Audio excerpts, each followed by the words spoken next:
My name's Anna. I recently bought my first property. I was living at home with my parents prior to that.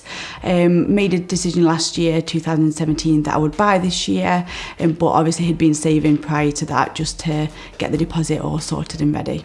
I think it was a mixture of different things really. A lot of my friends were moving out, which made me think, hang on, this is actually what I should be doing. Just being nearly 30, so I turned 30 next year, so that again started playing on my mind. And just being ready really, just being independent, wanting to just have my own place that I could call mine. With the area, I always wanted to stay close to where I was brought up. I'm quite family orientated, so didn't want to be too far away from them.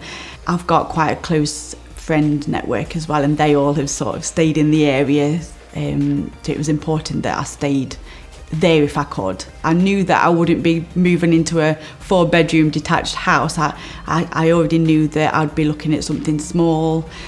Would it be my forever house? Maybe not, but it was just to get me on the property ladder, so I was always quite realistic about what it was that I was looking for.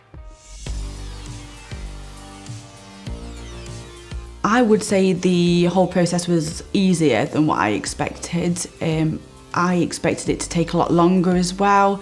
I expected that it would cost me a lot more. But what I found was, one, it costs less than what you think, and two, people are actually, they're there to help you. They want you to be able to buy your first house, and they are willing to, take you along that road to do that. There's a lot of help out there that perhaps you don't realise there is.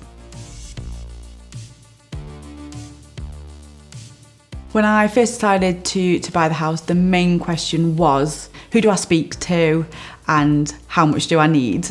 Because my friends had already bought their houses, a lot of them had gone directly to lenders, and some of them had had not a great experience with them. And then my sister had moved out a few years back and they used a broker.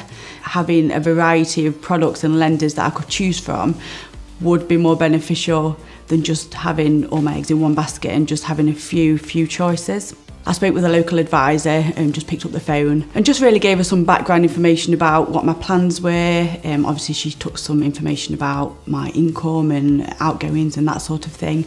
And she gave me sort of a bit of an idea as to where I was at. I was quite excited about the thought of moving out and having my own place, and especially after I'd spoken with someone and it became more of a reality that actually this could happen.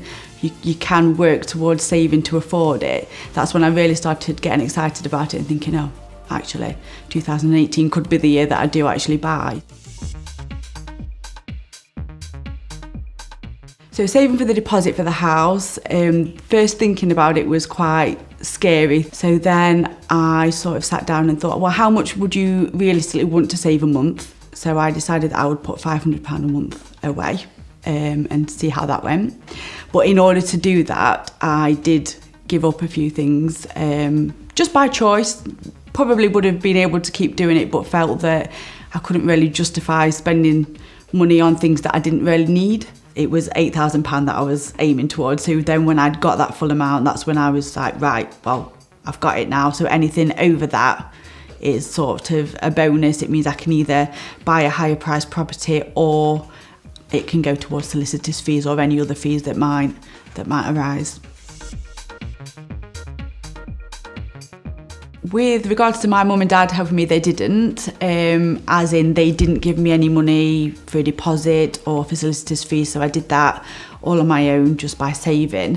What they did do was when I moved in, they did things such as bought the fridge freezer or the Hoover and that side of things, which I know is quite unusual nowadays because a lot of people do go to the bank of mum and dad, but no, I just chose to do it and then sort of got the gifts in the house. One of the scariest things about buying on your own was that obviously everything is down to you. Obviously you go to the solicitors, you sign the paperwork and you think there's no one to hug at the end of it and say, well done, you've done this.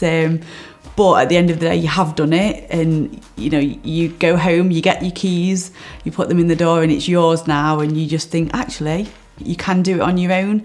You can afford to do it on your own, and it's actually just as exciting to be able to do that.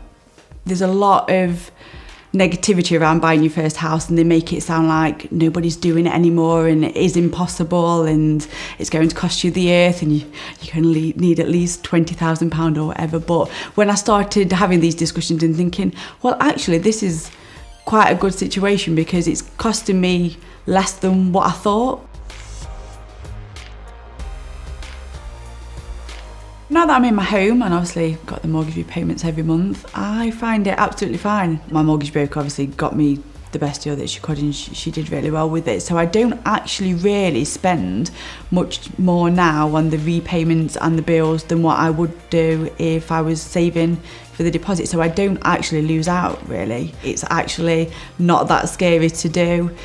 You'll get plenty of help along the way. If you've got any questions, they will be answered. Just don't be nervous and just go for it.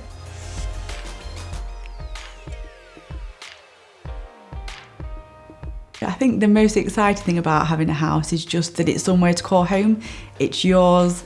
I get home from work, I can, just do what I want, just walk around the house, just make tea, just somewhere to call mine. It's just somewhere to go that I can invite people around to. All that work and all that saving, I've got something to show for it, and it's something that I am quite proud of to be able to call my own.